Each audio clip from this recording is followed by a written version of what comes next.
സുഹൃത്തുക്കളെ നമസ്കാരം. പുതിയൊരു കൊട്ടിയൂർ വിശേഷത്തിലേക്ക് എല്ലാവർക്കും സ്വാഗതം. സ്വന്തമായി ഒരു വീട് എന്ന സ്വപ്നം, സ്വന്തമായി ഒരു വീട് പണിയണം എന്ന ആഗ്രഹമുള്ളവരാണ് പ്രധാനമായും ഈ വഴിപാട് നടത്തുന്നത്.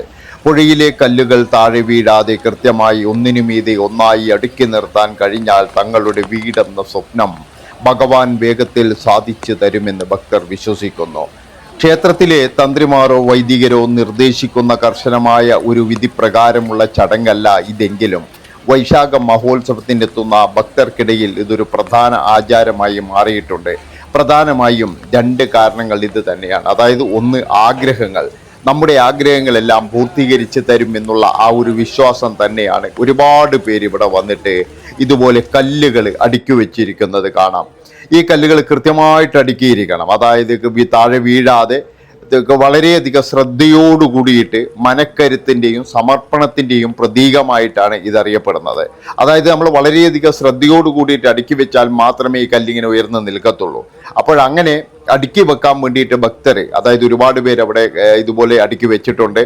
വീണ്ടും വീണ്ടും ആൾക്കാർ വന്നിട്ട് അത് അടുക്കി വെച്ചുകൊണ്ടിരിക്കുകയാണ്. പക്ഷേ ഇതിനെപ്പറ്റി ഞാൻ പറഞ്ഞല്ലോ, ക്ഷേത്രത്തിലെ തന്ത്രികളൊന്നും ഇതിനെ പറ്റിയിട്ട് യാതൊരു വിധത്തിലും അങ്ങനെയുള്ളൊരു വഴിപാടുണ്ടെന്ന് പറയുന്നൊന്നുമില്ല. പക്ഷെ ഇതൊരു വിശ്വാസമാണ്, ഒരു വലിയ വിശ്വാസം.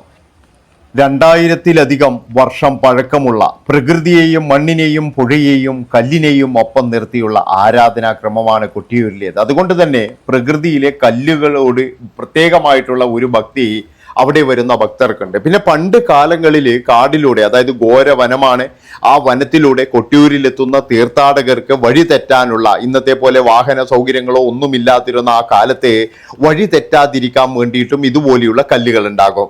ആ കല്ല് നോക്കിയിട്ടാണ് അങ്ങനെയുള്ളവർ സഞ്ചരിച്ച് കൊട്ടിയൂരിൽ എത്തുന്നത് എന്നും പറയുന്നുണ്ട്. അതുകൊണ്ട് തന്നെയാണ് ഈ കല്ല് ഇങ്ങനെ അടുക്കി വെക്കുന്നത്. അതുപോലെ തന്നെ എന്ന് പറഞ്ഞു കഴിഞ്ഞാൽ കല്ലിനോട് ഒരു പ്രത്യേകമായ ഒരു ആരാധനയാണ് കൊട്ടിയൂരിലെത്തുന്ന എല്ലാവർക്കും. 11 മാസത്തോളം ഘോര വനമായിരിക്കുന്ന കൊട്ടിയൂരില് പിന്നീടെന്ന് പറഞ്ഞു കഴിഞ്ഞാൽ ഒരു മാസം, ആ ഒരു മാസം ഭക്തജനങ്ങളെ കൊണ്ട് നിറയും. ഇപ്പോഴേ കാണുന്നില്ലേ, മഴയൊക്കെ ഇങ്ങനെ വരാൻ വേണ്ടി നോക്കുന്നുണ്ട്. നല്ല ചെറിയ മഴയൊക്കെ, ചാറ്റൽ മഴയൊക്കെ ഉണ്ട്. എന്തൊക്കെ പറഞ്ഞു കഴിഞ്ഞാലും കൊട്ടിയൂരിലെ, അക്കരെ കൊട്ടിയൂരിൽ എത്തിക്കഴിഞ്ഞാൽ ഒരു പ്രത്യേകമായിട്ടുള്ള ഒരു അനുഭൂതി തന്നെയാണ്. അതായത് നമുക്ക് ഒരിക്കലും അവിടെ നിന്ന് കഴിഞ്ഞാൽ ആ ഒരു ശാന്തമായിട്ടുള്ള ആ ഒരു ഭൂമിയിൽ പലതരം ചിന്തകൾ, 2000 വർഷം പഴക്കമുള്ള, അല്ലെങ്കിൽ 2000 വർഷം നമ്മൾ പുറകോട്ട് പോയി കഴിഞ്ഞാൽ എങ്ങനെയായിരിക്കും നമ്മുടെ ഈ കൊട്ടിയൂരൊക്കെ, അതൊക്കെ നിങ്ങൾ എപ്പോഴെങ്കിലും ചിന്തിച്ചിട്ടുണ്ടോ? കൊട്ടിയൂരിൽ ദർശനം നടത്തുമ്പോഴേ കൃത്യമായി പറഞ്ഞു കഴിഞ്ഞാൽ ഇതുപോലെയുള്ള ഒരു കാലാവസ്ഥയാണ് ശരിക്കും വേണ്ടത്. അതായത് മനുഷ്യന്മാരും അതുപോലെ പ്രകൃതിയും പിന്നെന്ന് പറഞ്ഞു കഴിഞ്ഞാൽ കല്ലുകളും പിന്നെ അവിടെയുള്ള വെള്ളം എല്ലാം കൊണ്ടെന്ന് പറഞ്ഞു കഴിഞ്ഞാൽ ഒരു പ്രത്യേക അനുഭൂതി നൽകുന്ന, അല്ലെങ്കിൽ നമ്മുടെ എല്ലാം മനസ്സ് ഒരുപാട് വർഷങ്ങളിലേക്ക് പുറകോട്ട് പോകുന്ന, ഒരുപാട് നിഗൂഢതകളുള്ള അങ്ങനെയുള്ള ഒരുപാട് സംഭവങ്ങളാണ് കൊട്ടിയൂരിലുള്ളത്. നമുക്കെല്ലാവർക്കും അറിയാം കൊട്ടിയൂരിൻ്റെ ചരിത്രപരമായിട്ടുള്ള കാര്യങ്ങളും അതുപോലെ തന്നെ കുറിച്യൻ കണ്ടെത്തിയ ക്ഷേത്രവും അങ്ങനെയുള്ള ഒരുപാട് കാര്യങ്ങൾ. ഇപ്പോഴിനിയിപ്പോൾ ശനിയാഴ്ച വരെ മാത്രമേ സ്ത്രീകൾക്ക് പ്രവേശനമുള്ളൂ. അത് കഴിഞ്ഞാൽ പിന്നെ കലം വരവും അങ്ങനെയുള്ള നിഗൂഢമായ കുറച്ച് പൂജകളും കാര്യങ്ങളൊക്കെയാണ് അവിടെ നടക്കുക.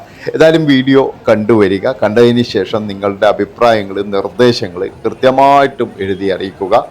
അപ്പോൾ വീഡിയോ ഫുള്ളായിട്ട് കണ്ടോ നിങ്ങൾ.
1 minute